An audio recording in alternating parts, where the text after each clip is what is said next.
Panorama Sardo, in collaborazione con Cofimer, il primo consorzio di garanzia collettiva fidi a sostegno del terziario, in Sardegna. Suentu, vini nuovi da terre antiche. Fratelli Cellino, la qualità è emozione. Richiedi al tuo negoziante di fiducia i prodotti del mercato agroalimentare della Sardegna. Grafiche Ghiani, l'esperienza di una vita, l'innovazione più avanzata. SE Trand, settore ecologia, dal 1979 al servizio dell'ambiente in Sardegna.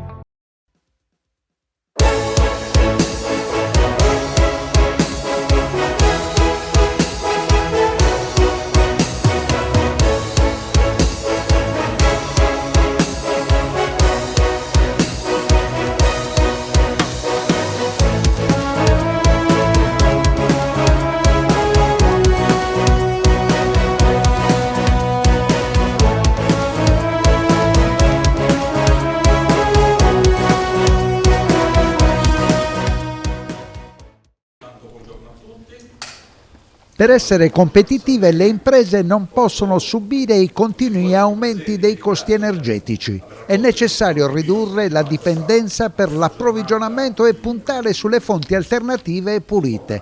Questo è il tema della settimana dell'energia sostenibile promossa da Confartigianato Imprese in 55 città italiane che nel fine settimana ha preso il via anche a Cagliari. È imprescindibile intraprendere un nuovo percorso con un impegno convinto e concreto anche da parte della politica. Nell'isola gli impianti fotovoltaici installati nelle imprese manifatturiere, delle costruzioni e del terziario producono solo 237 gigawatt. Anche per questo diventa strategico puntare sullo sviluppo delle fonti energetiche rinnovabili, tra cui proprio il fotovoltaico, soprattutto nelle attività produttive. Nel corso dei lavori si è fatto strada un interrogativo. Cosa succederebbe se questi pannelli venissero installati su ogni capannone artigianale e industriale della regione? La risposta è arrivata grazie ad una ricerca commissionata dalla Confartigianato Nazionale a Smartland, società di valutazioni, analisi e strategie per la trasformazione, lo sviluppo e rigenerazione urbana. Assolutamente sì. Lo studio che abbiamo commissionato ci dice che se noi utilizziamo questo tipo di energie avremmo un 55% nella nostra Sardegna di energia sostenibile, che potrebbe essere non soltanto un dovere ma anche un'opportunità economico per le nostre attività, di risparmio energetico e soprattutto anche di difesa di un territorio come l'ambiente della Sardegna, che credo valga la pena. Dal vostro osservatorio in quest'ultimo periodo le piccole e medie imprese sono molto coese, sono molto sensibili anche da questo punto di vista? Assolutamente sì, stiamo partendo proprio da qui, stiamo partendo dalle imprese, stiamo partendo da quelle che più di altre toccano con mano sia la difficoltà di pagare l'energia, sia la difficoltà di mantenere i prezzi sempre a un determinato punto, nonostante gli aumenti incredibili che si sono venuti a creare. Le imprese stanno resistendo, le imprese si stanno impegnando, la Regione Sardegna ha stanziato 70 milioni di euro, noi ancora non li abbiamo visti. Ora vedremo, ci diranno, perché è il momento davvero di agire, non è più tempo di fermarsi e questo è il tempo di mettersi a disposizione del territorio, ma soprattutto delle piccole e medie imprese. Settimana per l'energia e la sostenibilità, soprattutto la sostenibilità per le aziende. Assolutamente sì, questo è un momento importante soprattutto per sensibilizzare sia le nostre aziende, le nostre piccole e medie imprese, sia la politica sia la società civile, che questo è il momento che non ci può vedere tirarci indietro, questo è il momento di lavorare per l'energia sostenibile, è il momento di ipotizzare sopra i nostri capannoni, sopra tutte le attività industriali che comunque non sono utilizzate e andrebbero riqualificate, quel fotovoltaico che potrebbe consentire un autoconsumo di livello anche per il nostro territorio.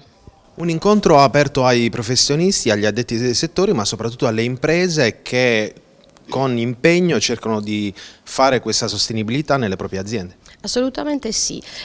Lo studio che abbiamo commissionato ci dice che se noi utilizziamo questo tipo di energie avremmo un 55% nella nostra Sardegna di energia sostenibile, che potrebbe essere non soltanto un dovere ma anche un'opportunità economico per le nostre attività, di risparmio energetico e soprattutto anche di difesa di un territorio come l'ambiente della Sardegna, che credo valga la pena.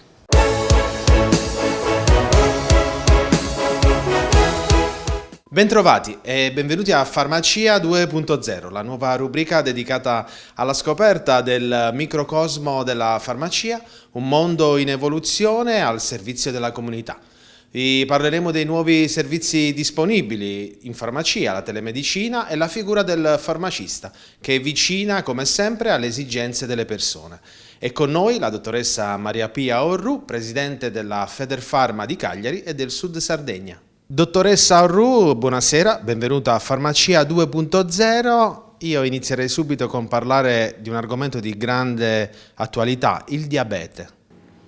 Buonasera a tutti e grazie per avermi invitato a chiacchierare, a fare una piccola chiacchierata con voi sul diabete. Il diabete, come sapete, è una malattia ad altissima incidenza in Sardegna e ultimamente abbiamo avuto tanta tecnologia che aiuta comunque a gestire meglio la patologia. Il diabete in diverse forme non prende solo le persone in età matura, ma anche gli adulti e i bambini.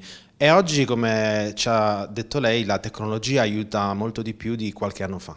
Abbiamo due tipi di diabete, un tipo di diabete insulino dipendente e un tipo di diabete non insulino dipendente. Quello non insulino dipendente è prevalente nelle persone anziane di una certa età, tant'è che viene chiamato anche diabete senile.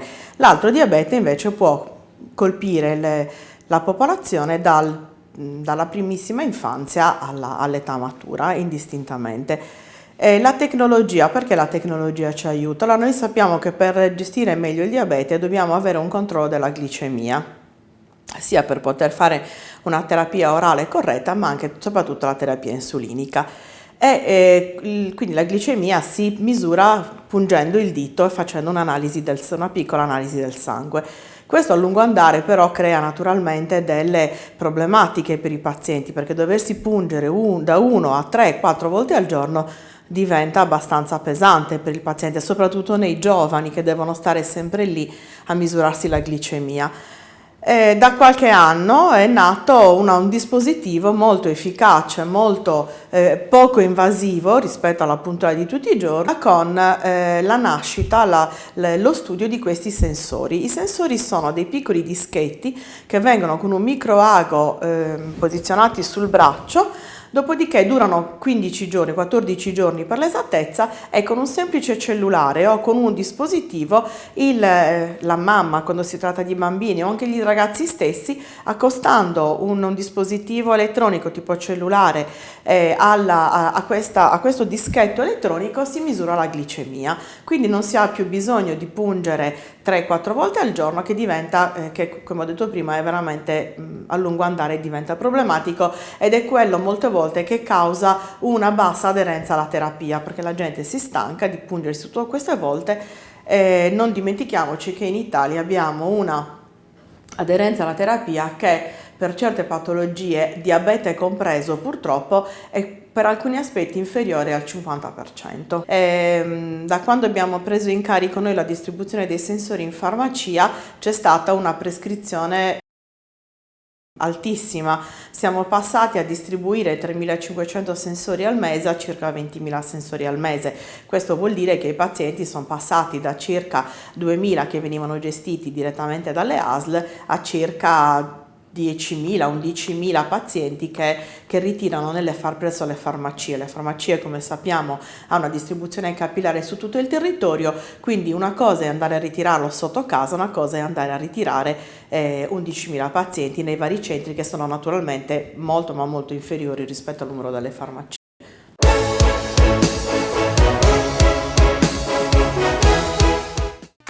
Cofimer, consorzio di garanzia collettiva Fidi, dal 1977 a sostegno del terziario. Il partner migliore nella ricerca di finanziamento più adatto a voi e nella trattativa per ottenere un fido alle migliori condizioni. Cofimer, il primo consorzio di garanzia collettiva Fidi a sostegno del terziario, in Sardegna.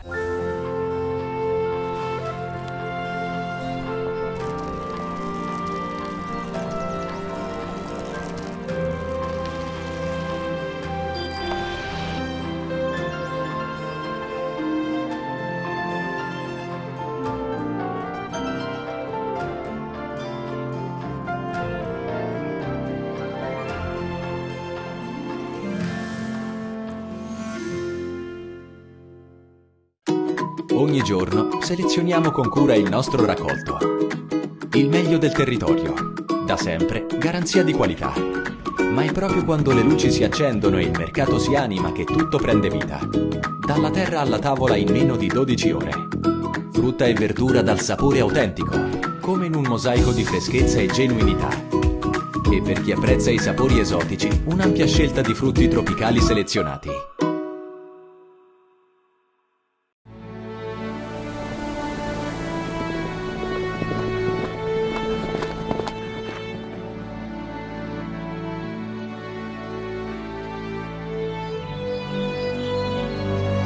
Nel cuore della Sardegna esiste un luogo dove natura e bellezza si incontrano. È qui che nascono i vini della cantina Suentu. Suentu, vini nuovi da terre antiche. Fai impresa, la fai bene, meriti credito. Le garanzie diventano importanti. Il fondo di garanzia agevola il tuo accesso al credito. Se una banca ti presta denaro, hai garanzia a prima richiesta. Se ottieni 100, la garanzia copre fino a 80. La maggior parte delle garanzie è gratis. Il dettaglio sul sito spheres.it. Siamo la più grande industria tipografica della Sardegna. Dall'81 stampiamo tutte le tirature, su tutti i supporti e con le tecnologie più avanzate del settore, garantendoti elevatissima qualità e la più totale dedizione e cura. Grafiche Ghiani, l'esperienza di una vita, l'innovazione più avanzata. Setrand, settore ecologia. Mettiamo a disposizione la nostra struttura organizzativa fornendo un valido supporto per la gestione dei rifiuti speciali pericolosi e non pericolosi. Grazie agli impianti innovativi ed al costante sviluppo tecnico recuperiamo oltre il 70% dei rifiuti da noi gestiti. Dal 1979 al servizio dell'ambiente in Sardegna.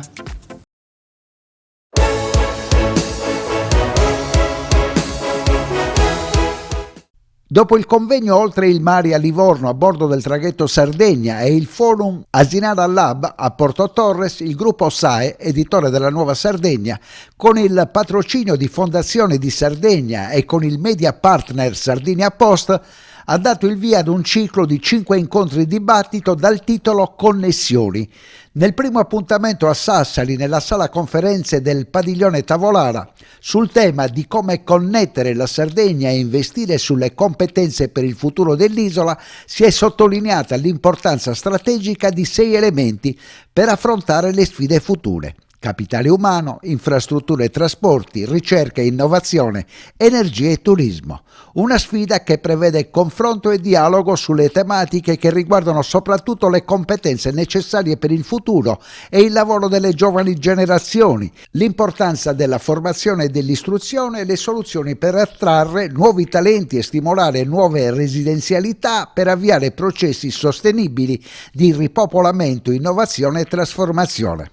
Mai come oggi, è stato osservato, è essenziale avviare un dibattito collettivo e creare un dialogo pubblico sui grandi temi che caratterizzano le sfide che attendono il futuro dell'isola, per affrontarle in modo collegiale, consapevole e informato. La Sardegna, come il resto dell'Italia e dell'Europa, si trova in un momento storico cruciale. Il contesto europeo, infatti, è segnato da sfide globali che riguardano, tra le altre, la transizione energetica e la rivoluzione digitale. La nostra regione si appresta ad affrontare momenti significativi segnati anche dall'avvio di un nuovo ciclo di fondi europei che rappresentano una preziosa opportunità per l'attivazione di processi di rinnovamento e trasformazione. Si è appena concluso l'evento, è stato un evento importante, il terzo della serie in pochissimo tempo, oltre il mare, Asinara Lab e oggi Connessioni.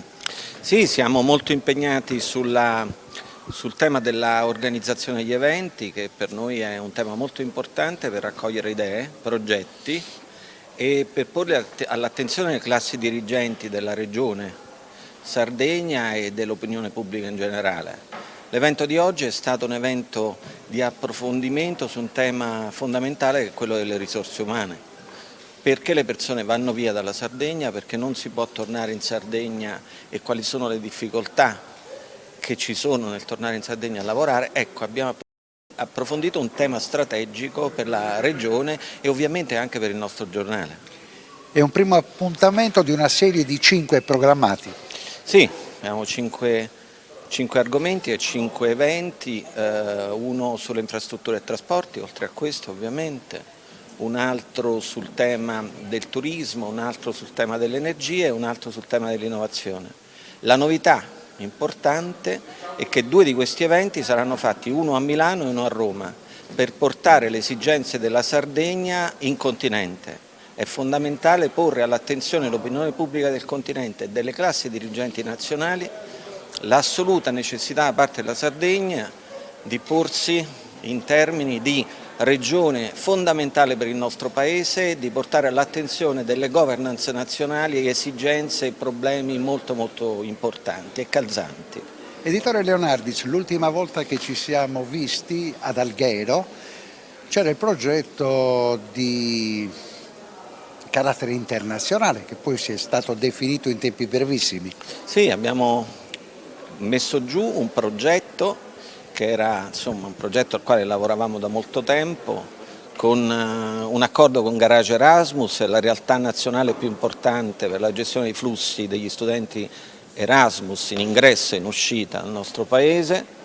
Dai primi di gennaio sarà presentato il nuovo quotidiano europeo online legato al mondo dell'Erasmus, un giornale di servizio e di informazioni su quel mondo, con ovviamente all'interno una piattaforma e-learning necessaria e soprattutto orientata al tema dell'orientamento professionale per i ragazzi Erasmus, quindi un progetto di profilo europeo con un corposo investimento. La singolarità è che è un progetto che vede grandi protagonisti, scrivono il giornale gli studenti. Sì, noi abbiamo dato seguito alla grande esperienza che nasce dalla Sardegna, del progetto Scuola, un progetto di successo che abbiamo trasferito poi in Toscana e Emilia Romagna e che si declina e si declinerà nella sua esperienza sostanziale in questo progetto Erasmus, ovvero gli studenti che scrivono il loro giornale, gli studenti che pongono all'attenzione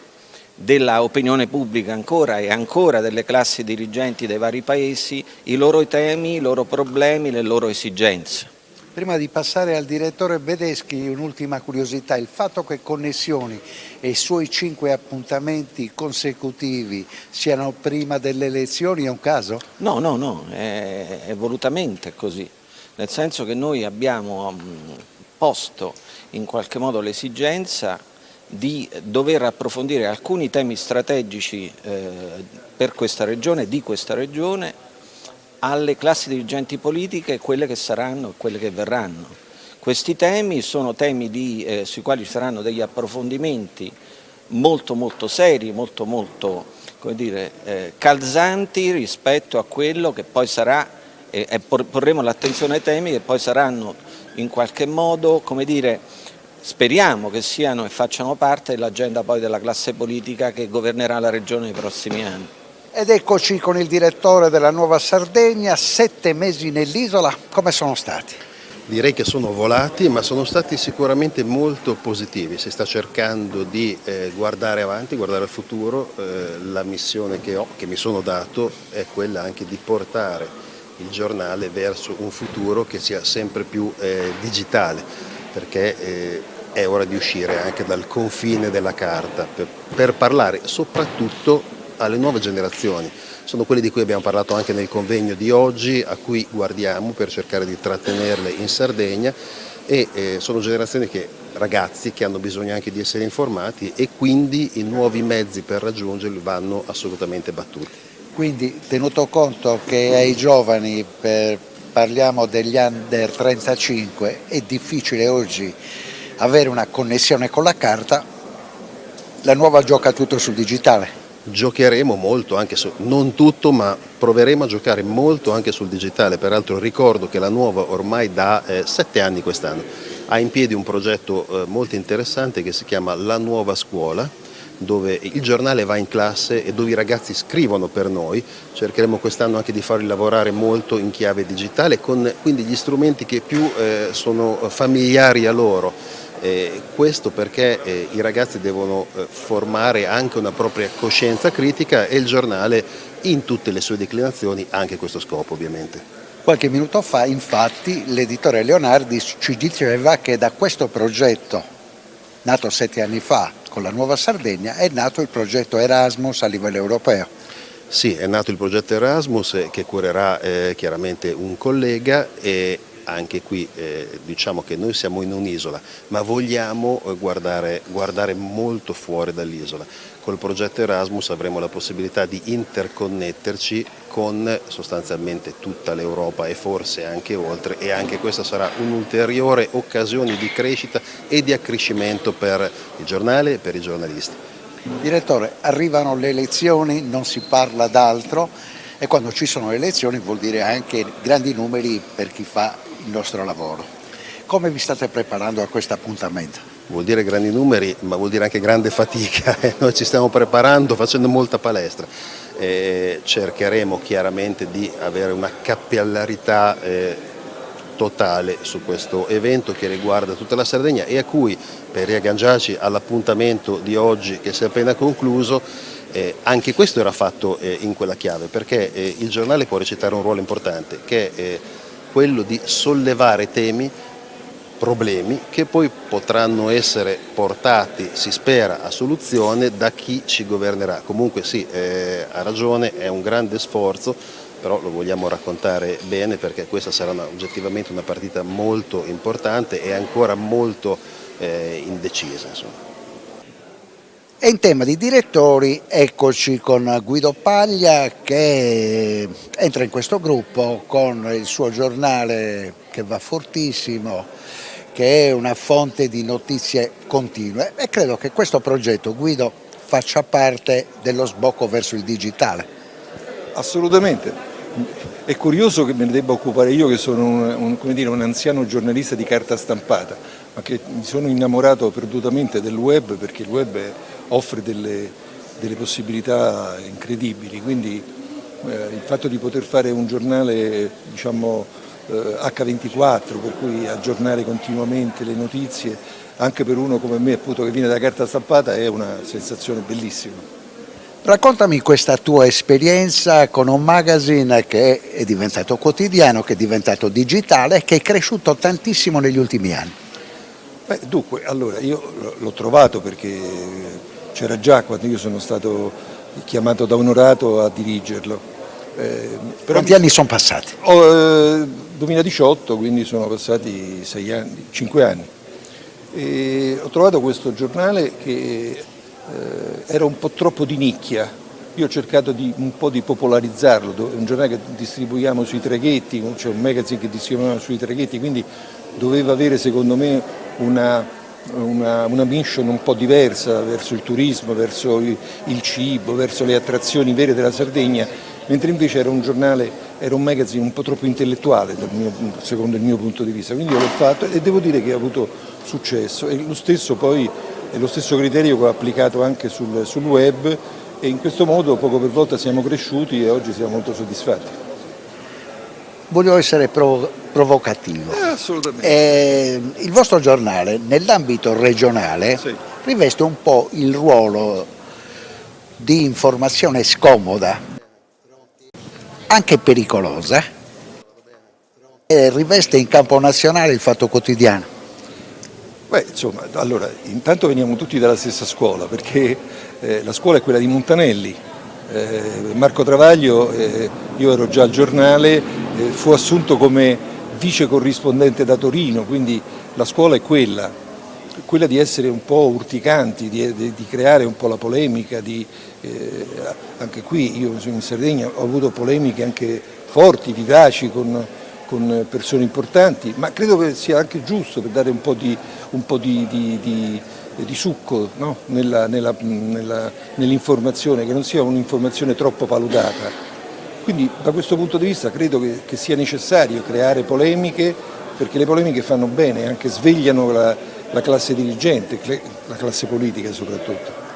Diamo anche un'informazione che riguarda il nostro protagonista. Guido Paglia ha sangue anche sardo. Sì, come no, io sono per metà di sangue sardo, mia mamma era di Sassari, mio nonno è stato uno dei comandanti della Brigata Sassari, era un generale che ha comandato appunto la Brigata Sassari, con la quale è entrato a Trieste liberata, quindi mio zio, il fratello di mamma, è stato un ammiraglio come mio padre, quindi io ho tutta una tradizione, diciamo, militare, ma la parte della Sardegna, ieri sera per esempio io ero qua e giravo, venivo qua da ragazzino nella spiaggia di Platamona dai nonni, sono cresciuto sulla spiaggia di Platamona durante l'estate, quindi sono rimasto legatissimo e soprattutto proprio a Sassari e dintorni. Che obiettivi vi siete messi con questa partnership che vi legherà alla Nuova Sardegna e al gruppo SAE? La mission è abbastanza evidente, quella di continuare a incrementare quella parte che ho già sviluppato sul magazine, vale a dire turismo e food, perché la Sardegna ha delle cose incredibili per quello che riguarda il cibo, ha delle priorità incredibili. Anche ieri sera io ero a cena e c'era un menù meraviglioso di tutte cose sarde. Io credo che quello sia una cosa che va coltivata sia nella tradizione sia per l'esportazione di quella che è la cucina sarda. E siamo alle conclusioni di questo approfondimento dedicato al ciclo Connessioni, 5 appuntamenti per parlare di Sardegna, parlare di come connettere l'isola e investire sul capitale umano e sulle competenze per il futuro. Lo facciamo con Antonio Di Rosa, che 7 mesi fa ci ha lasciato dopo 5 anni e mezzo di direzione della Nuova Sardegna, perché è andato a dirigere l'intero gruppo a livello nazionale. Ma ti stanno coinvolgendo in una serie di operazioni incredibili. Abbiamo visto Oltre il mare, abbiamo questo appuntamento di oggi. Sei diventato ormai conduttore professionista. Ma più che conduttore professionista metto la mia esperienza a servizio di tutto il gruppo, per cui quello di Livorno è stata una cosa interessante sull'economia blu e qui parliamo di connessione con la Sardegna e il capitale umano. Qui è importante perché la Sardegna, soprattutto alla vigilia delle elezioni, bisogna darsi una svegliata, non è connessa né con la penisola né con l'Europa né col mondo, perché ci sono state una serie di errori o di cose non fatte. E poi il capitale umano, se facessero Sossenato Sallula, il capitale umano ci sarebbe, i giovani sarebbero sicuramente formati e attrezzati per un centro sulle onde gravitazionali nel cuore della Barbagia, diventerebbe una sorta di CERN italiano e quindi arriverebbe altro capitale umano, giovani e meno giovani da altri paesi, scienziati che arricchirebbero la Sardegna, il che significa più capitale umano, più crescita economica. Dalla sede centrale del gruppo, dove c'è una visione a livello nazionale, tu riesci a seguire quanto sta accadendo alla vigilia delle elezioni? C'è una grande difficoltà nella scelta del candidato delle due coalizioni. Io seguo tutti i giorni i giornali, le leggo tutte le mattine, ce li ho online e quindi certo che seguo tutto, anche perché sono affezionato a questa regione e mi incuriosisce vedere come si muove il mondo politico, quali sono i candidati, cosa succederà a febbraio. Mi pare che finora c'è qualche movimento ma nulla di definitivo, quindi bisognerà aspettare. Concludiamo con una tua riflessione su un particolare. Non era mai accaduto nella storia della regione sarda di chiudere il bilancio con 3 miliardi ancora in cassa. Io avrei sperato che i miliardi fossero stati spesi, perché la Sardegna ha tantissimi miliardi dal PNRR, ha tanti miliardi che aspettano di essere spesi per le strade, che non sono stati ancora investiti. E quindi, piuttosto che fare una questione contabile, io cercherei di spendere tutto ciò che è possibile spendere per accrescere lo stato di salute della Regione Sardegna.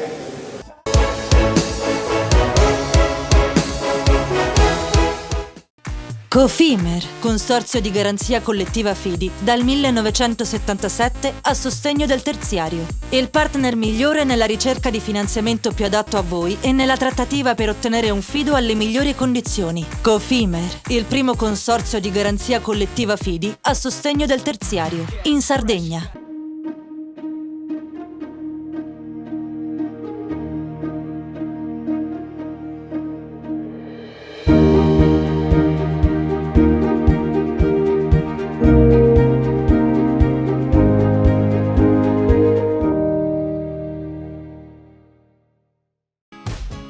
Fai impresa, la fai bene, meriti credito. Non c'è solo il credito bancario. Con i mini bond e le cambiali finanziarie coperti dal fondo di garanzia, i tuoi progetti trovano nuovi investitori che credono in te. Contatta Spheres.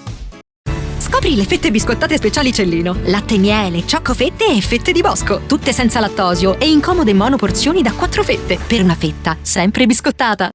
Setrand, settore ecologia.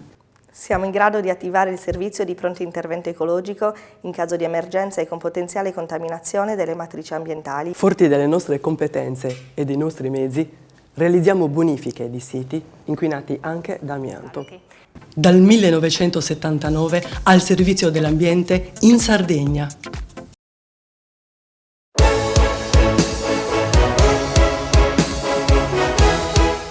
Valerio, io sono qui con uno dei monumenti, un maestro della musica internazionale. Mogol è a Cagliari, c'è stato un suo spettacolo, stasera siamo qui, un'idea che sta girando per l'Italia, è un progetto che guarda al futuro, che ha visione, che ha prospettive, che si cura degli spettatori. È in tandem con Alessandro Preziosi, ma il maestro parte con una osservazione molto pungente che riguarda la nostra salute, la salute delle persone. Mogol, qual è la sua attenzione verso la medicina? Allora, io sono interessato da 32 anni alle difese globali dell'organismo, cioè mi interessava capire bene come si fa a non ammalarsi. Ho letto tutti i libri nel mondo che parlano di questo, ho parlato con grandi medici, ho fatti partecipi in un libro che si chiama La Rinascita e che uscirà in questi giorni.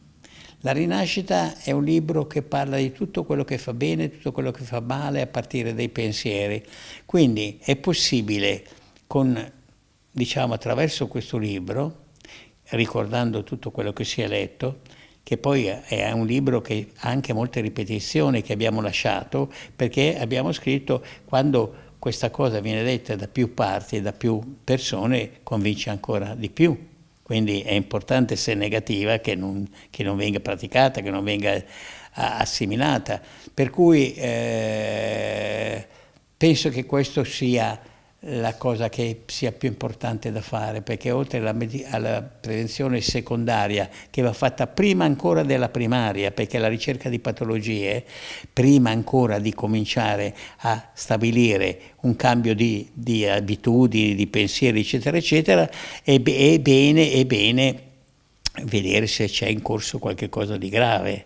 Quindi facciamo la prevenzione secondaria e subito dopo incominciamo la primaria. La primaria è appunto una serie di istruzioni che sono scritte in tutto questo libro, no? Per cui se si osserva e questa cultura la si osservi con rigore, ci si può non ammalare.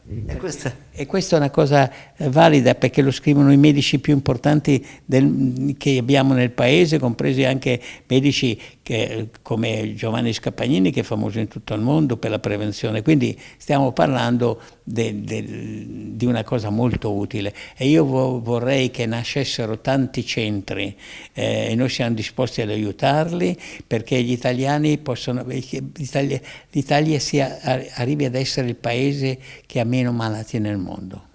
È un proposito straordinario, ma lei che ha scritto più di 1500 canzoni, dopo i Beatles ed Elvis Presley, a quello che ha venduto più copie di dischi, quando ancora i dischi avevano una loro importanza. Ecco, oggi che mondo vede?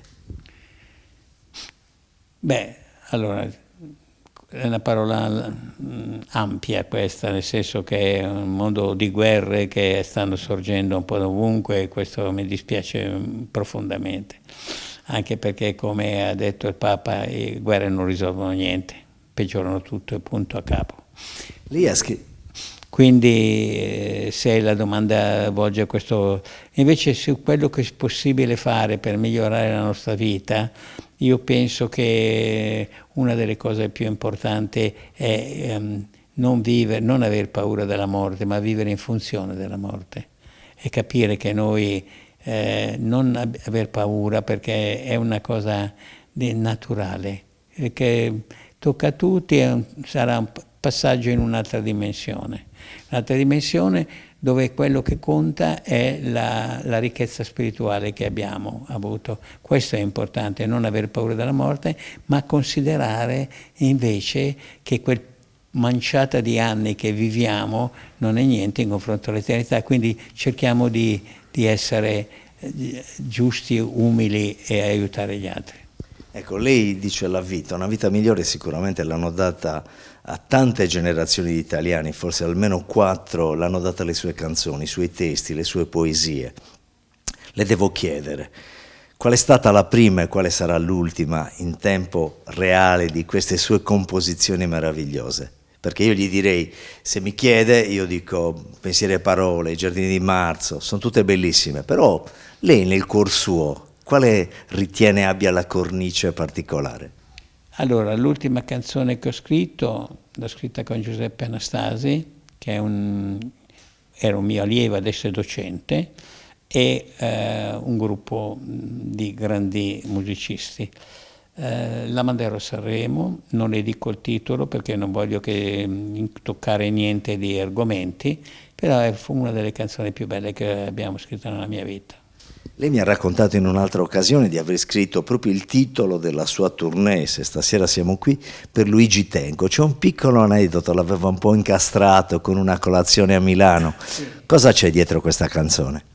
Niente, c'è il fatto che era stata cantata da una cantante, una donna brava, una brava interprete, però io ero curioso di saperla cantare, volevo sentirla cantata da lui, lui aveva una voce tipo Nat King Cole, allora cosa ho fatto? Ho scogitato una cosa, gli ho detto guarda Luigi, domani mi farebbe piacere che tu venissi a colazione, andiamo al ristorante, ti offro il pranzo, però prima ti sarei grato se passiamo da una piccola sala di incisione, c'era un tecnico, e tu mi suoni al pianoforte la canzone che abbiamo scritto, no?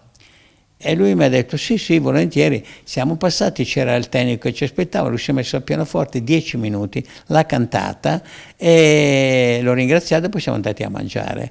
Dopo, quando lui è successo quella cosa incredibile, terribile, che si è ammazzato, la ricordi sapendo che aveva questa cosa, ci ha aggiunto l'orchestra e è uscito il disco e stasera sono qui. Meraviglioso. Senta, lei ha scritto queste meravigliose poesie per Patti Bravo, Adriano Celentano, Mina, i Dick Dick, l'Equipe 84, insomma tantissimi, per non dire quelle che ha scritto con Gianni Per e con Gianni Morandi. Però un periodo della cultura mondiale, della musica italiana, è quella che l'ha legato a Lucio Battisti. Che tipo di musica è stata? Da dove attingeva lei sentimenti, vita quotidiana? Quali erano le emozioni? Dalla musica. Io non ho mai un'idea da scrivere. Io ascolto la musica e cerco di capire cosa sta dicendo e poi lo leggo molto spesso alla mia vita, ai problemi che ho in quel momento, è così che la scrivo. Però la frase che io scrivo è sempre quella che secondo me sta dicendo la musica. Tanta gente non dimenticherà mai, insomma, di io vorrei, non vorrei, ma se vuoi. E quello per esempio esprime esattamente la musica in ogni parola. Non so se ci ha fatto caso. Io non posso dimenticare come può uno scoglio arginare il mare. Ma lì la musica si apre, no? Prima parla di tristezza e poi si apre luminosa e lì il testo lo segue, le discese ardite e le risalite sono il cielo aperto e giù il deserto. Se lei sente la musica e le parole si sposano completamente. Lei, come dicevamo, ha scritto poesie per i più grandi artisti italiani e anche stranieri. Adesso di quelli attuali c'è qualcuno che le piace, magari dai talent, da X Factor, da queste manifestazioni? C'è qualcuno che la incuriosisce, mettiamola così? No, io devo dirti, la verità è che non ascolto molto musica, anzi non la sento quasi mai la musica, nel senso che io se apro la televisione cerco il pallone, cose così, e quindi non ho questa occasione di fare un panorama della musica di oggi. Diciamo che non ne so molto, anzi ne so pochissimo, per dire la verità, quindi non sono in grado di segnalare quello che potrebbe essere o non essere, e preferisco che il lavoro dei critici lo facciano i critici, i giornalisti e coloro che fanno questo mestiere. Io sono un autore e voglio rispettare il lavoro di tutti. Quando lei, anche in questo spettacolo, nelle precedenti tappe, voi date il tono, poi sale da 2-3 mila spettatori, si mettono a cantare queste canzoni che sono rimaste nel mondo. Anche di più, 4-5 mila. Parliamo delle serate d'estate nelle piazze dove la gente si riunisce, canta insieme, siete dei cori sterminati, e io canto anch'io, ma soprattutto per far cantare gli altri.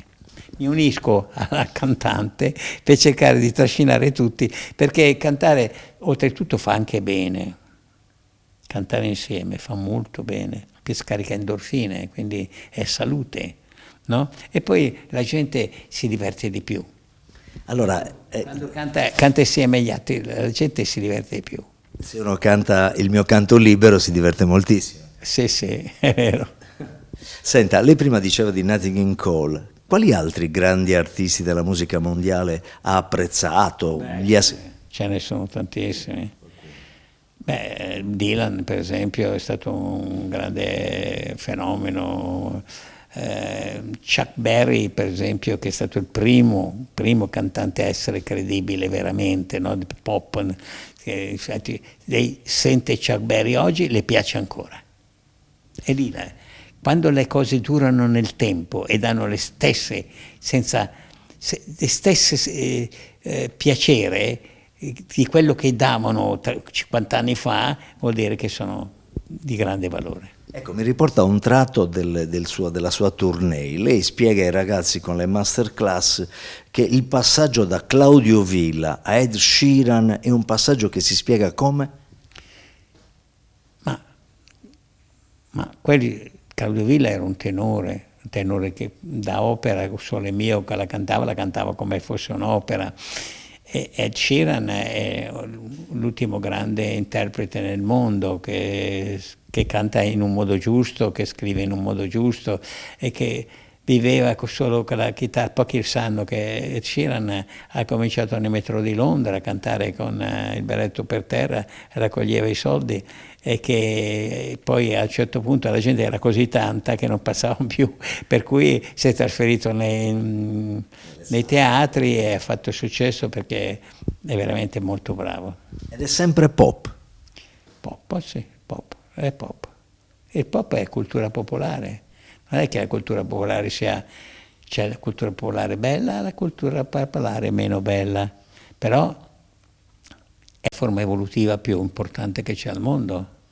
Riflettiamo, il pop l'assimilano, imparano le canzoni a memoria e le cantano tutti.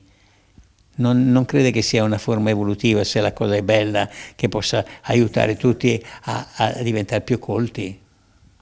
Assolutamente. Senta, maestro, il fatto che ci siano delle canzoni, le sue, quelle di Battisti, di Celentano, che a distanza, come diceva prima, di 30-40 anni sopravvivono ancora, è un po' la prova che chissà se quelle che vengono prodotte oggi, un pochino anche dalle nuove generazioni, fra 30-40 anni saranno cantate e ricordate.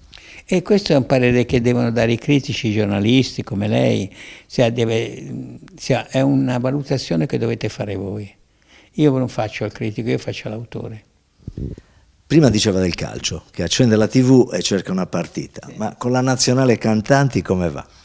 E Nazionale Cantanti le dico com'è andata. Allora, io ho avuto questa idea, mi hanno seguito molti Morandi, un sacco di cantanti, Pupo, con entusiasmo. Abbiamo veramente versato in 41 anni più di 100 milioni di euro ai bambini sofferenti, interamente versati. E questa è la fortuna, perché in realtà io quando ho cominciato ho fatto per raccogliere dei soldi per un mio amico che aveva, che era presidente di una società di, come si chiama? Società, era una... quella che hanno le autoambulanze, a Corse Verde Sempione, sì. Aveva 2 autoambulanze e voleva comprarne un'altra perché una era completamente sfasciata. E io mi ha chiesto di fare un concerto, io ho detto guarda non viene nessuno, ti organizzo una partita di pallone. Siamo andati all'Arena, sono venuti in 20.000 e allora dopo 2 anni mi sono accorto che era una macchina da guerra, che funzionava e ho chiamato Morandi, tutti quanti e tutti insieme abbiamo fatto questa squadra, abbiamo affrontato altre squadre. Voglio ricordare solo un episodio storico, che io ho detto una cosa e mi piace ricordare chi ha saputo realizzarla. L'idea è mia, ma la realizzazione è di Gianluca Pechini, che è il direttore generale della Nazionale Cantanti, che è riuscito a realizzarla. Allora la mia idea era di fare la partita all'Olimpico con noi della Nazionale contro i palestinesi e gli israeliani che giocavano contro di noi. C'era Sean Connery e il Papa ci ha mandato un telegramma di felicitazione. Questo la rende contento ed è ovvio che ci sia un entusiasmo particolare. Contento, certo, chi non rende contento che invece di ammazzarsi si gioca una partita di pallone. Senta, andiamo a concludere, non voglio abusare del suo tempo, stiamo finendo.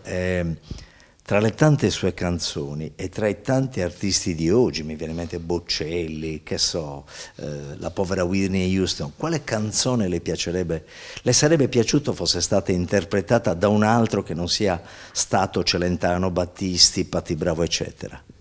Beh, guardi, io ho avuto delle grandi soddisfazioni. Lei si ricorda Space Oddity? Come si chiama il cantante? David Bowie. David Bowie. Allora lo sa che io ho scritto il testo italiano che non c'entrava niente col testo originale, perché Space Oddity erano i comandi di un comandante di navicella spaziale al primo pilota, e io invece ho scritto Ragazzo solo, ragazza sola. Lo sa che lui ha inciso il disco in italiano? Lei ha un vecchio amore per la Sardegna. La Sardegna è un grande amore. Ho scritto una canzone che si chiama Sardegna, che è una canzone di accoglienza, che è molto bella. La musica l'hanno scritta i sardi proprio. È una canzone fantastica e mi piacerebbe che fosse diffusa, perché io l'ho scritta perché quando arrivano gli aeroplani, arrivano d'estate, le navi, arriva la gente, si possa sentire nelle stazioni da tutte le parti. Piacerebbe che fosse diffusa, che fosse fatta ascoltare, ripeto, come canzone d'accoglienza, perché secondo me è anche bella, sì, parla delle bellezze della Sardegna, della felicità che porta e la libertà che si vive.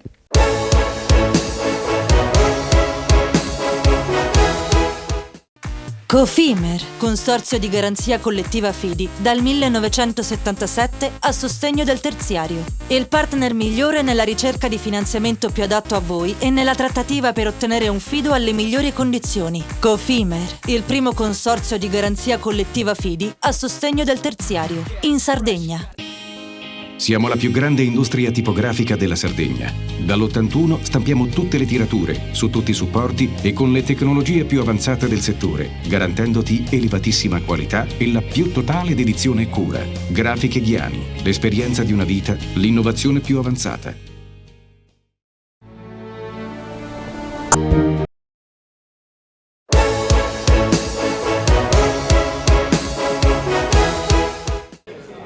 Come intercettare e gestire gli acquirenti del mercato estero? Come saper vagliare gli annunci immobiliari dal mondo? Quali immobili nella nostra regione interessano la clientela straniera? Chi sono gli acquirenti e da dove provengono le richieste e i numeri delle vendite di oggi? Appuntamento in Confindustria per dare una risposta a questi 4 interrogativi, protagonisti gli agenti di FIAIP Sardegna, la Federazione degli Agenti Immobiliari e Professionali, che si preparano ad affrontare una fascia di mercato e di clientela in continua crescita per motivi turistici, residenziali e di investimento. Nell'ultimo anno a Cagliari, con Torino e Firenze, ha fatto registrare una domanda in crescita del 6%, a fronte di una media nazionale del +2%. Presidente, un'altra giornata fondamentale per la formazione e per l'aggiornamento, in questo caso un aggiornamento nazionale e internazionale che vede protagonista la Sardegna. Sì, la Sardegna protagonista per quanto riguarda il mercato appunto internazionale, e abbiamo tantissima clientela straniera che acquista soprattutto immobili al mare, e per questo abbiamo ritenuto opportuno, non solo per i colleghi FIAIP ma per tutti i colleghi agenti immobiliari, organizzare questa giornata formativa. Sarà una giornata che vedrà protagonisti i tecnici ma soprattutto gli operatori, perché ricordiamo la figura professionale è importantissima. Assolutamente sì, abbiamo come relatori il delegato estero nazionale della FIAIP Davide Draghetti, l'avvocato Alessandro Clemente che è specializzato nella contrattualistica con la clientela straniera, e poi collegati dal remoto Gateway e Idealista. Di fondamentale importanza sono i contratti, gli accordi, e voi come studio legale vi occupate proprio di questo. Assolutamente, il nostro è uno studio legale focalizzato sulle transazioni immobiliari dove una delle parti, sovente quella acquirente, è una non residente o uno straniero, comunitario o extracomunitario. Forniamo il servizio in doppia lingua italiano-inglese, quindi li aiutiamo ad abbattere le barriere linguistiche, e fondamentalmente l'attività che rendiamo per loro è quella di un istruttorio o legal due diligence preventiva, offerte o comunque a redazione di accordi preliminari fondamentalmente sartoriali, quindi legati al caso specifico, verifichiamo l'avveramento di tutte le condizioni e poi come procuratori li rappresentiamo al rogito, alla stipula dell'atto di compravendita. Davide Draghetti, delegato estero FIAIP, oggi è una giornata per presentare la situazione immobiliare nel mercato europeo. Sì. Grazie a questa fantastica regione, questa fantastica terra. Sì, oggi è una grandissima opportunità per presentare quello che è l'aspetto internazionale a livello immobiliare, per poi calarci nella realtà della regione Sardegna. Diciamo che da un punto di vista di settore immobiliare a livello internazionale il focus è stato fatto soprattutto sulla direttiva energetica. FIAIP si è impegnata sia a livello istituzionale italiano che a livello internazionale per consigliare e cambiare quella che era la proposta di legge, dove un efficientamento energetico degli immobili avrebbe creato in modo coercitivo una spesa per unità immobiliare nell'ordine dei 60.000 euro.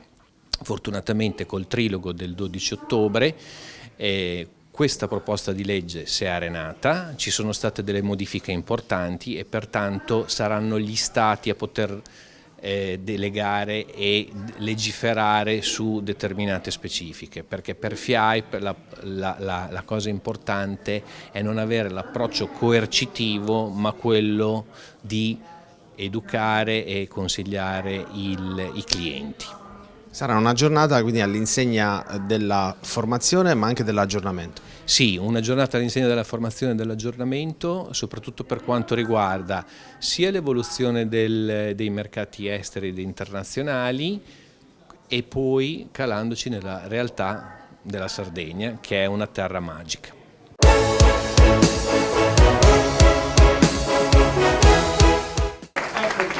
Allora, perché siete pronti, state mostrandolo, capisco che siamo in ritardo, ma state mostrando, non vorrei far vedere cosa c'è del tuo computer. Ragazzi, se avessimo voluto organizzare una presentazione in un giorno migliore di oggi sarebbe stato impossibile. Cioè io devo dirvi di non credere ai sondaggi che parlano di rimonte impossibili, nel giorno in cui il Cagliari al 94esimo fa il 3-3, al 96esimo fa il... me l'hanno spiegato chiaramente, salva all'ultimo minuto, come col Bari vi ha portato in Serie A, anche se mi permettete di dire poi parliamo di politica nel frattempo, però posso dire che in Serie A vi ci ha portato Pavoletti con tutta la squadra, ma anche un signore che si chiama Claudio Ranieri, che secondo me è una delle persone più belle che il calcio esprime. Ricordo, ero presidente del Consiglio, lo chiamai quando vinse la Premier con lei. Si vola alto per una Sardegna migliore. Beh, intanto diamo un messaggio di politica tutto tondo.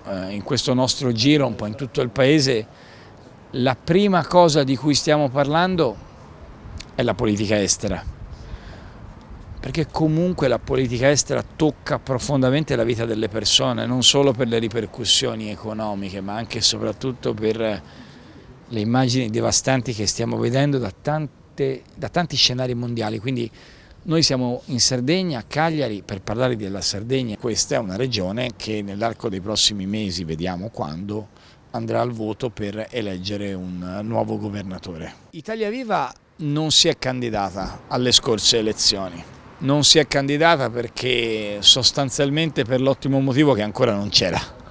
Noi quando siamo partiti eravamo ancora, quando Solinas si è insediato, è stato eletto presidente della regione, noi non eravamo presenti e infatti le persone che ci hanno rappresentato nel corso degli anni, penso al consigliere Stara che poi adesso è in azione o altri consiglieri regionali, non erano stati eletti con la lista di Italia Viva e lo stesso vale ovviamente per l'assessore Anita Pili che si è appena iscritta a Italia Viva e noi ne siamo ben contenti e a tutti gli altri sindaci e amministratori che si stanno avvicinando. Il fatto che tante persone che provengono da esperienze diverse si avvicinino a Italia Viva è il segno che noi siamo molto più forti di quello che si pensa.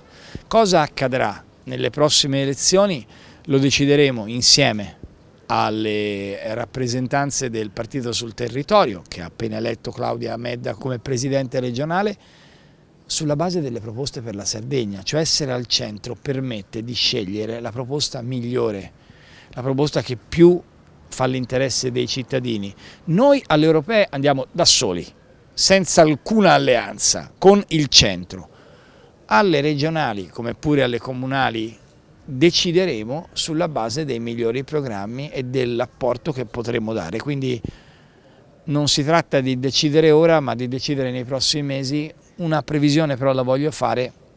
Io credo che noi saremo decisivi per la vittoria di un governatore che, io questo me lo auguro dal profondo del cuore, finisca di spendere i soldi che 10 anni fa il mio governo ha dato a questa regione, perché è assurdo e non è colpa di singoli, ma è colpa innanzitutto di un'asfissiante burocrazia, che quei soldi stanziati 8 anni fa in molti casi ancora non siano stati impiegati. Quindi spendiamo i soldi del patto per la Sardegna perché servono alla Sardegna e ai sardi. Un messaggio per i sardi e per gli amministratori locali?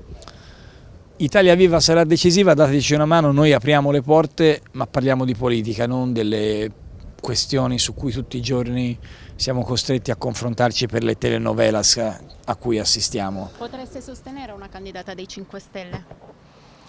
Diciamo che il Movimento 5 Stelle è l'espressione più lontana da noi, a maggior ragione in questo periodo, però io non mi porto avanti con il totonomi, nel senso che io credo che in un determinato momento noi abbiamo persino sostenuto Giuseppe Conte, poi sono stato molto contento di mandarlo a casa e di mettere Draghi. Perché? Perché abbiamo fatto l'interesse del Paese. Io non dico nessun nome, non metto nessun tipo di indicazione mia, decideranno i sardi. Ho l'impressione che tutto serve alla Sardegna tranne che una candidatura populista come quella di un grillino o di una grillina. Però è presto per dirlo, quelli innamorati dei 5 Stelle sono quelli del PD. Io non sono innamorato dei 5 Stelle. Assessore, a 5 mesi dalle elezioni regionali, che significato ha la manifestazione di Italia Viva con il senatore Matteo Renzi qui a Cagliari? La presenza di Renzi rappresenta naturalmente quello che sarà il percorso di Italia Viva per i prossimi mesi nel territorio regionale. Oggi il partito punta ad essere protagonista nei territori della nostra isola per restituire alla politica e a quella che è l'azione soprattutto delle amministrazioni locali un ruolo centrale nella prossima strategia regionale. Nell'agenda che sarà stilata man mano che ci si avvicina, quali sono i temi chiavi per avere appunto un ruolo centrale?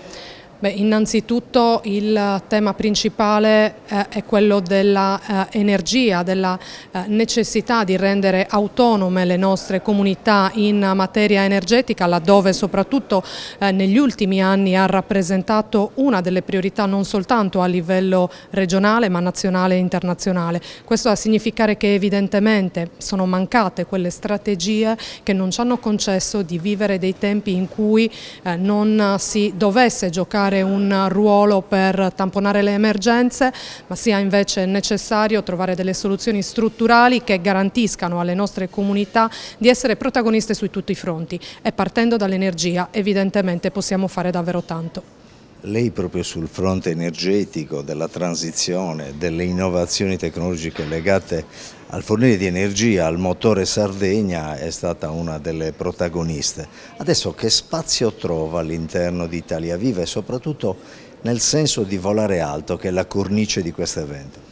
Per fare una battuta, certamente per volare alto servono davvero tante energie, e questo è quello che sta cercando di fare il partito, chiamando a sé anche oggi con la presenza di Renzi sul nostro territorio tutte le comunità e tutte quelle persone che hanno voglia davvero di restituire credibilità e forza alla nostra strategia politica.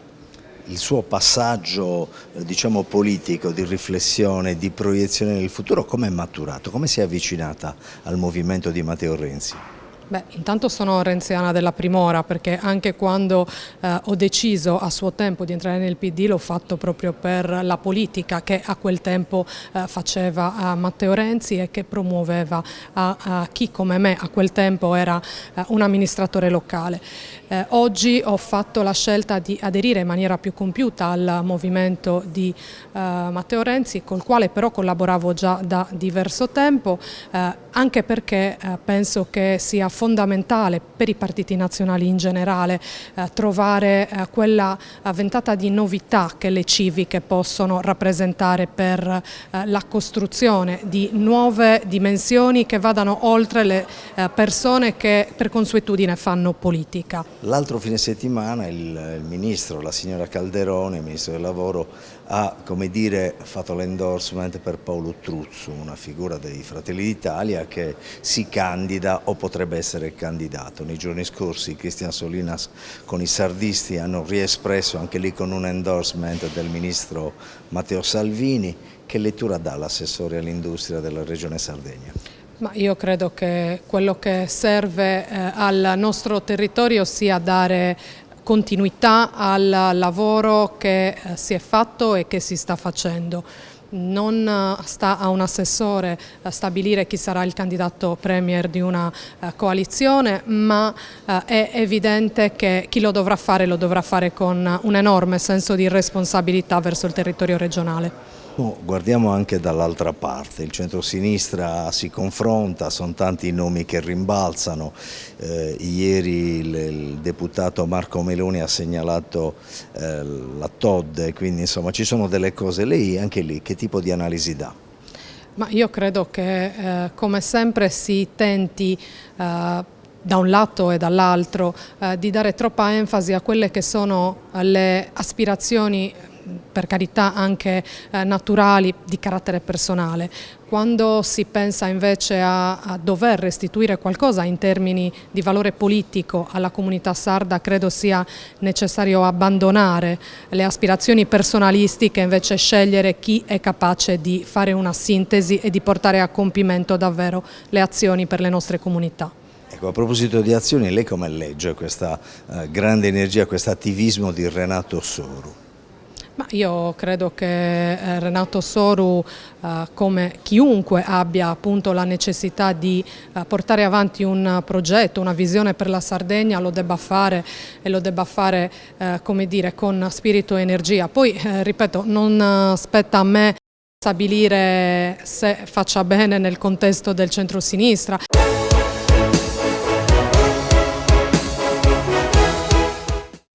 Cofimer, consorzio di garanzia collettiva Fidi, dal 1977 a sostegno del terziario. Il partner migliore nella ricerca di finanziamento più adatto a voi e nella trattativa per ottenere un fido alle migliori condizioni. Cofimer, il primo consorzio di garanzia collettiva Fidi a sostegno del terziario, in Sardegna.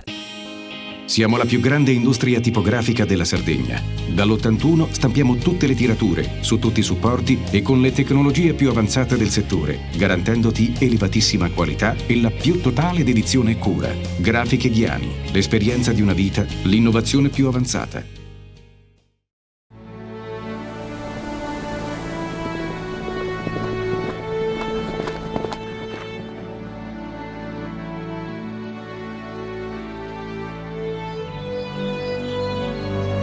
Nel cuore della Sardegna esiste un luogo dove natura e bellezza si incontrano. È qui che nascono i vini della cantina Suentu. Suentu, vini nuovi da terre antiche. Ogni giorno selezioniamo con cura il nostro raccolto.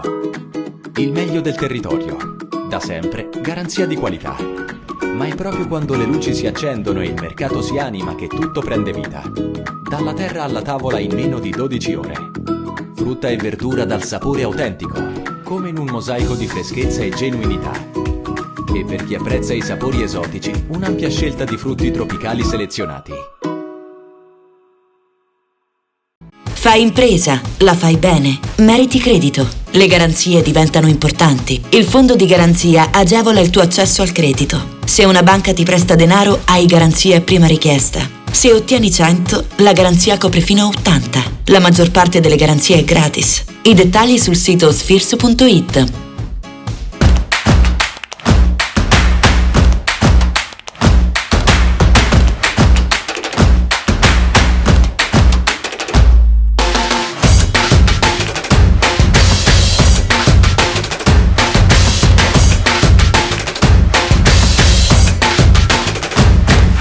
Setrand, settore ecologia. Mettiamo a disposizione la nostra struttura organizzativa fornendo un valido supporto per la gestione dei rifiuti pericolosi e non pericolosi, in linea con la nostra certificazione EMA. Dal 1979 al servizio dell'ambiente in Sardegna.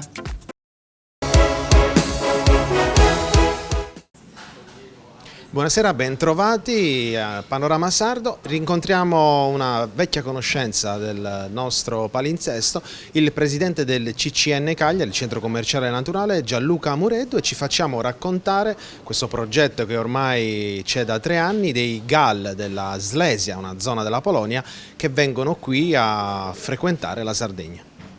Ciao Umberto, sì, siamo molto contenti perché soprattutto quest'anno abbiamo raggiunto proprio il punto massimo nei nostri gemellaggi, abbiamo chiuso proprio 8 gemellaggi, circa stiamo parlando di 180 comuni, dunque abbiamo proprio concluso quest'anno tutta la regione della Slesia che si trova nel sud della Polonia. Questo è un progetto che parte 3 anni fa. E sono proprio dei momenti dove tu promuovi sia la città che l'enogastronomia con l'artigianato e chiaramente la ricchezza immateriale della città. Oggi possiamo dire che in tutta la provincia della Slesia conoscono Cagliari. Si parla sempre di una stagione spalla che va da ottobre-novembre fino a febbraio-marzo. In questo caso i GAL della Slesia riescono proprio ad arrivare in questi periodi da noi? Assolutamente sì, anche perché noi li stimoliamo a creare questi viaggi esperienziali all'interno della città, ma anche su altri territori amici. Grazie alla collaborazione del CCN di Villassor andiamo anche a Villassor proprio per creare una esperienza diversa, non solo mare, dunque Cagliari, città di mare, un centro storico medievale bellissimo e un viaggio nella terra dei contadini. Questo noi lo proponiamo sempre per i mesi di novembre, proprio per far capire che possono venire assolutamente nei mesi di spalla. In questi 3 anni i numeri reali ci dicono che sono arrivati più di 500.000 turisti da questa zona dell'Europa. Sì, devo dire che siamo molto soddisfatti perché poi noi anche tramite gli infopoint che noi abbiamo aperti per 6 mesi, ma anche nel fare un sondaggio nelle 10 strutture ricettive che ci sono nel centro storico, ma soprattutto anche per i contratti che noi abbiamo chiuso con i Galsi, sono proprio venute migliaia di persone proprio da questa parte della Slesia, ma non solo. Il progetto va avanti da 3 anni e ha delle promozioni ancora in essere, anche perché nei prossimi giorni ci sarà una presentazione ufficiale. Ci racconta di cosa?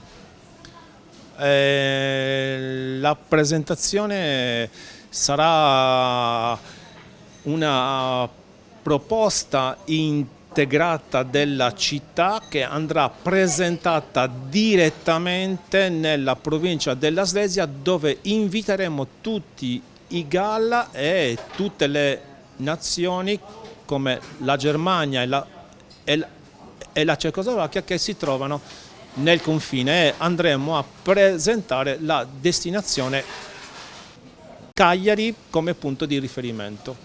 Abbiamo raggiunto Silvia Sciankiewicz, che è l'operatrice turistica Incoming Italia, che dalla Polonia porta i GAL qui in Sardegna, a Cagliari, in collaborazione col CCN. Buongiorno a tutti. Siamo oggi in giornata definitiva praticamente con il nostro gruppo dalla Polonia, l'ISCOR dalla Slesia. Con questo gruppo abbiamo cominciato 3 anni fa i nuovi rapporti e praticamente una nuova avventura. Non abbiamo aspettato tanto, invece è andata alla grande questa collaborazione. Fino ad oggi abbiamo fatto tantissimi incontri, portati tantissimi comuni, tanta gente, tutto grazie all'atmosfera che troviamo in Sardegna. Bellissima gente, cultura, folklore, storia, ma ovviamente musei, storia, cultura eccetera troviamo anche dall'altra parte. Quello invece che abbiamo trovato qua, io personalmente come tour operatore che lavora da 20 anni già in Italia, non ho trovato da nessun'altra parte. Questa è la cordialità con tutti. Quando ci siamo salutati ieri e oggi, ci siamo salutati come membri della famiglia, con grande cuore e grande amicizia. Infatti quello che ci ha colpito tantissimo, io sono ancora emozionata perché abbiamo tutti pianto ai ultimi saluti, tante emozioni, non capendo neanche le nostre lingue. Comunque ci sono le emozioni, c'è l'altra lingua del cuore che parla. Posso dire che Sardegna per la Slesia e per Polonia è diventata veramente il primo amico e membro della famiglia internazionale. Siamo arrivati alla chiusura di questi giorni che hanno visto protagonisti GAL della Slesia, dalla Polonia, in visita qui a Cagliari, e quindi il resoconto di queste giornate.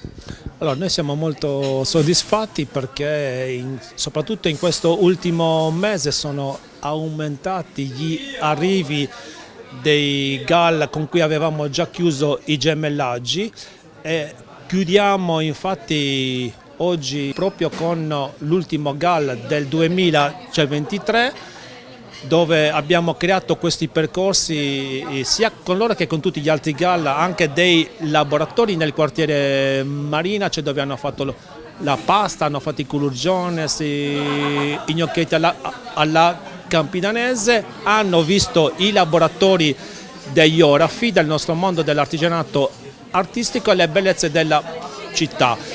Abbiamo chiuso con il Gal Lirsior, che è l'ultimo del 2023, per poi ritrovarci a maggio 2024 nella regione della Slesia per promuovere la città.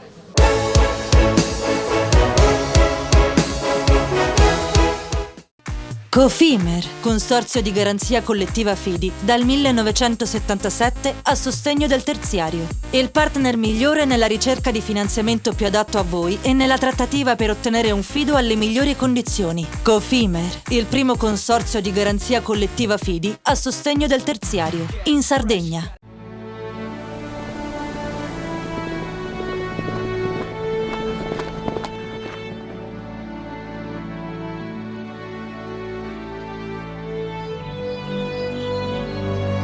Nel cuore della Sardegna esiste un luogo dove natura e bellezza si incontrano. È qui che nascono i vini della cantina Suentu. Suentu, vini nuovi da terre antiche. Ogni giorno selezioniamo con cura il nostro raccolto. Il meglio del territorio. Da sempre, garanzia di qualità. Ma è proprio quando le luci si accendono e il mercato si anima che tutto prende vita. Dalla terra alla tavola in meno di 12 ore. Frutta e verdura dal sapore autentico, come in un mosaico di freschezza e genuinità. E per chi apprezza i sapori esotici, un'ampia scelta di frutti tropicali selezionati. Fai impresa, la fai bene, meriti credito. Le garanzie diventano importanti. Il fondo di garanzia agevola il tuo accesso al credito. Se una banca ti presta denaro, hai garanzia a prima richiesta. Se ottieni 100, la garanzia copre fino a 80. La maggior parte delle garanzie è gratis. Il dettaglio sul sito spheres.it. Tutto inizia da un amore. Le farine, i mangimi, la pasta, le fette biscottate, la distribuzione e l'ospitalità. Dal 1953, Gruppo Cellino. Non c'è limite ai sogni. Siamo la più grande industria tipografica della Sardegna. Dall'81 stampiamo tutte le tirature, su tutti i supporti e con le tecnologie più avanzate del settore, garantendoti elevatissima qualità e la più totale dedizione e cura. Grafiche Ghiani, l'esperienza di una vita, l'innovazione più avanzata. Setrand, settore ecologia. Forti delle nostre competenze e dei nostri mezzi, realizziamo bonifiche di siti inquinati anche da amianto. Mettiamo a disposizione la nostra struttura organizzativa fornendo un valido supporto per la gestione dei rifiuti pericolosi e non pericolosi, in linea con la nostra certificazione EMA. Dal 1979 al servizio dell'ambiente in Sardegna.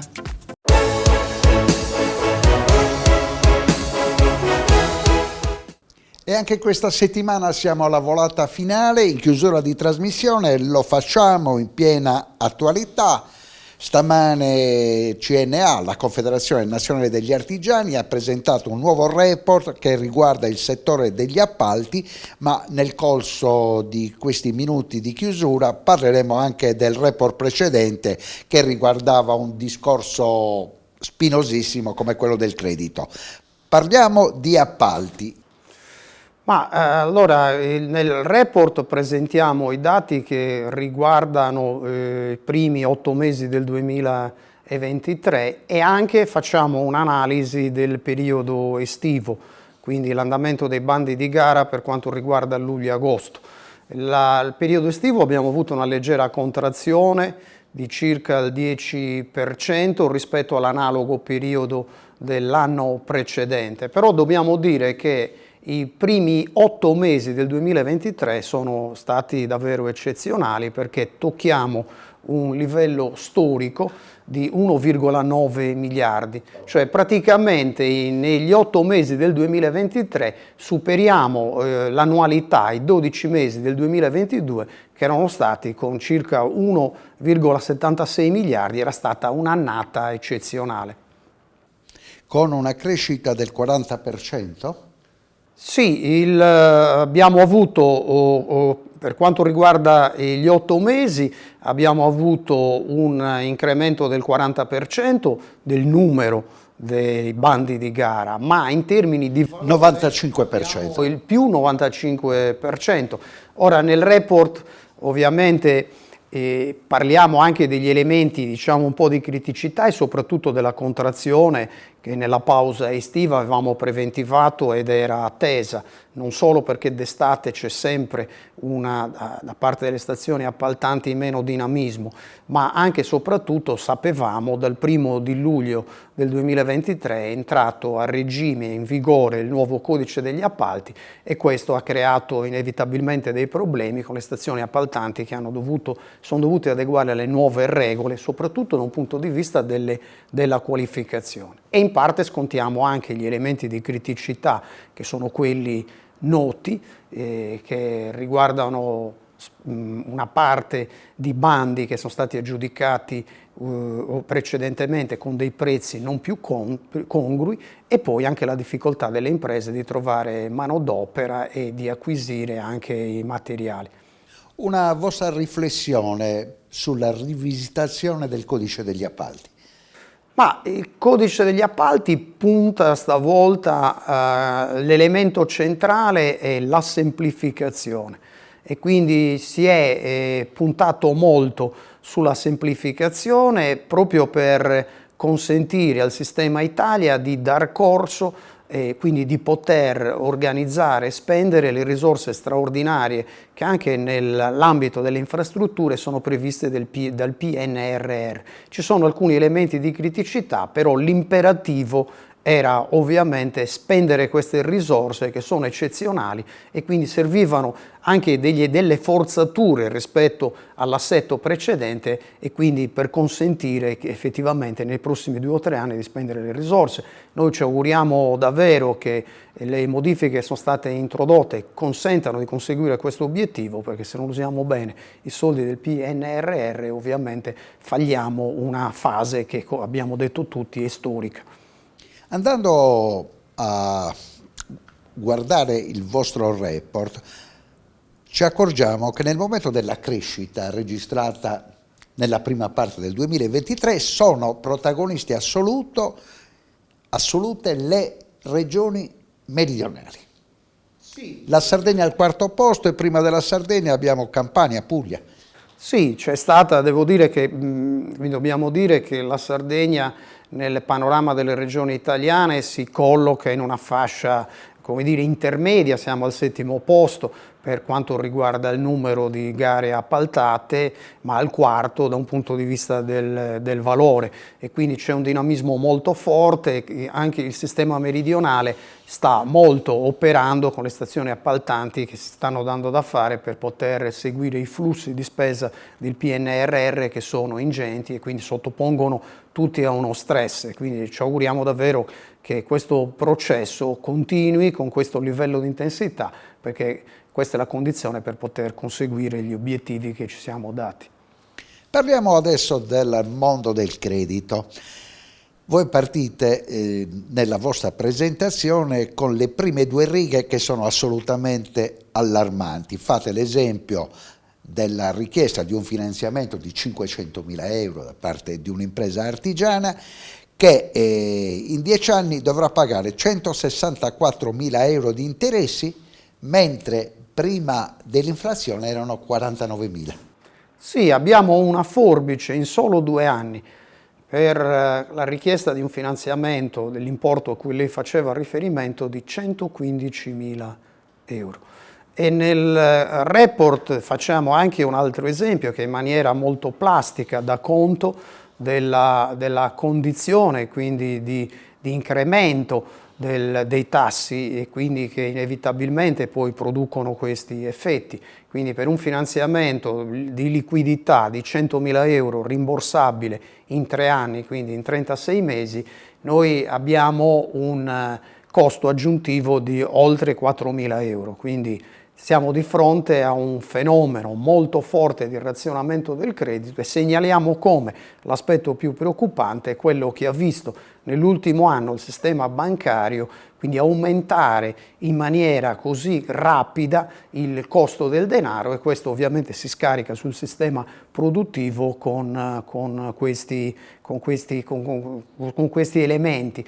Segnaliamo che il tasso medio di riferimento ha toccato il 7,4%, è un tasso che riguarda l'universalità delle imprese, ma se prendiamo le imprese di piccola dimensione, qui il riferimento sono le fasce di Banca d'Italia, al di sotto dei 20 addetti, l'impresa di piccola dimensione, ma sotto questa fascia c'è praticamente la totalità del sistema produttivo isolano, il tasso di riferimento è del 10,2%, per le grandi imprese del 5,4%. Quindi da qui il nostro allarme, perché la fase che dovremo vivere da un punto di vista del costo del denaro è una fase di grandissima preoccupazione. Abbiamo un effetto di razionamento che mette a rischio la sostenibilità aziendale e quindi abbiamo imprese che sono a rischio default e parliamo di migliaia di imprese. Rimanendo sull'entità del tasso, voi avete calcolato nel vostro report che in Sardegna il denaro costa 1,5 punti percentuali in più. Questo è il gap che noi abbiamo in termini di media rispetto al resto delle regioni italiane. Poi li indichiamo, ci sono alcuni settori, per esempio il settore dei servizi, dove la differenza è di 1,8 punti percentuali. È una condizione, questa sorta di anomalia negativa che vede la Sardegna praticare per le piccole imprese i tassi più alti, è una condizione che noi registriamo da diversi anni e in situazioni come questa, con picchi così elevati, la regola viene confermata. Ammesso e non considerato che l'imprenditore per necessità debba adeguarsi a questo costo elevato del denaro di questo momento, ha anche difficoltà ad averlo da parte dell'istituto di credito. Assolutamente sì, perché siamo in una condizione di restrizione. Tra l'altro occorre anche dire che si è chiusa tutta la fase pandemica, qui entrano in campo il discorso delle garanzie, comprese le garanzie statali, che in quel periodo, in quel biennio, sono arrivate anche copiose, e quindi la fase che si apre è una fase che vedrà le imprese ovviamente chiamate alla restituzione di quei finanziamenti presi con controgaranzia statale. E quindi a questa fase si sommano poi tassi così alti che sono arrivati con questi elementi di rapidità e quindi impattano sul tessuto produttivo e sulle famiglie, e questo è indice, lo viviamo ovviamente, di una contrazione. Tutto questo produce un rallentamento della crescita economica. Siamo alle conclusioni, stanno per partire i titoli di coda, una riflessione di questa situazione in cui ci troviamo. Il Consiglio regionale che sta lavorando pochissimo, si parla soprattutto di quanto accadrà in febbraio, soprattutto di elezioni. È una fase di stallo che dovrebbe preoccupare il vostro mondo, quello dell'impresa? Assolutamente sì, abbiamo vissuto nel corso di queste ultime settimane una condizione di immobilismo. Solo nei giorni scorsi è stato pubblicato sul Buras la manovra, come dire, del collegato alla finanziaria. I nostri voti perché in questa fase venga costruita in tempi davvero rapidi una finanziaria che consenta di poter spendere le ingenti risorse che la Regione tiene ferma da mesi, e questo è esiziale e sarà ovviamente uno dei banchi di prova, perché il prossimo anno siamo chiamati ovviamente a spendere risorse importanti. Se non riusciamo a fare questo rischiamo ovviamente di avere un contraccolpo economico molto forte e quindi di avvitarci in una crisi economica e occupazionale che dobbiamo assolutamente evitare. Grazie davvero Francesco Porcu per l'ospitalità. Noi ci rivediamo tra 7 giorni. Grazie ancora. Grazie a voi.